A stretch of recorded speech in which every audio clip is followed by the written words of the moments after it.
Your grandparents beat every budgeting app you have ever downloaded, and they did it with cash, envelopes, and a biscuit tin. No push notifications, no subscription fee. Just a few quiet habits they never bothered to write down because to them it was obvious.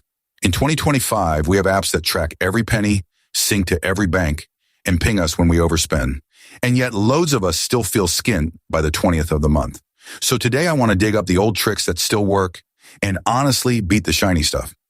Let me draw them out for you. First trick, the envelope. Your nan would get paid, then split the cash into envelopes. One for rent, one for food, one for the electric. When the food envelope was empty, food was done for the week. Simple, brutal. It worked because she could see the money leaving. An app hides your balance behind 3 taps and a login. An envelope stares at you. You can copy this today without any cash. Open separate pots or spaces in your banking app, one per job. Rent here, food there, fun over there. When a pot hits 0, you stop. Your brain treats those pots like real envelopes. Second trick, they paid the important stuff first. The moment money landed, out went the rent and the bills. Whatever survived was spending money. Most of us do it backwards. We spend all month, then hope something is left to save. There never is. So flip it. The day you get paid, move money to savings before you touch anything else. Pay your future self like a bill you cannot skip. Even 10 pounds counts. The habit matters more than the number. Third trick, they waited. My granddad had a rule. If he wanted something that was not food or a bill, he slept on it for a week. Half the time, the wanting just faded. Shops are built to make you buy right now in the heat of the moment. That little pause kills most silly purchases. Try it. Put the thing in your basket, then close the app and wait 3 days. If you still want it, fine. Usually you will forget it existed. Fourth trick, they knew the price of everything. Your nan could tell you the cost of a loaf, a pint of milk, and a bag of spuds without blinking. That sounds boring, but it is a superpower. When you know what things should cost, you spot a ripoff instantly.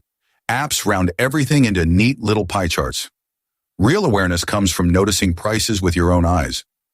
Next time you shop, actually clock what things cost. You will start feeling when a price is wrong. Fifth trick, they fixed things instead of binning them. A ripped sock got darned, a wobbly chair got glued. We live in a replace-it world, and every replacement is money walking out the door. You do not need to be a master craftsman. Learning one small repair, sewing a button, patching a bike tire, saves you real cash over a lifetime.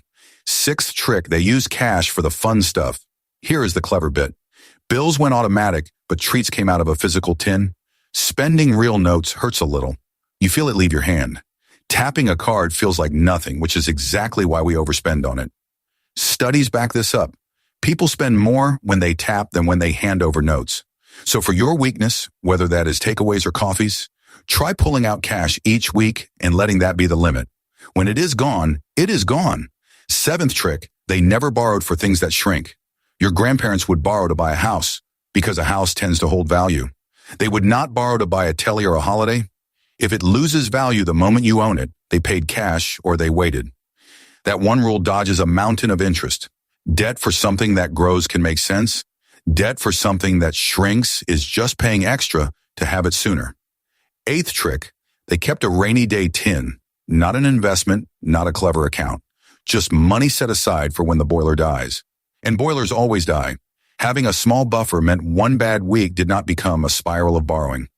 Aim for a little cushion you never touch unless the sky falls in. Start with 50 pounds. Build it slowly. Notice what all these have in common. They are slow, they are a bit boring, and they force you to feel your money instead of hiding it behind a screen. An app can show you a chart.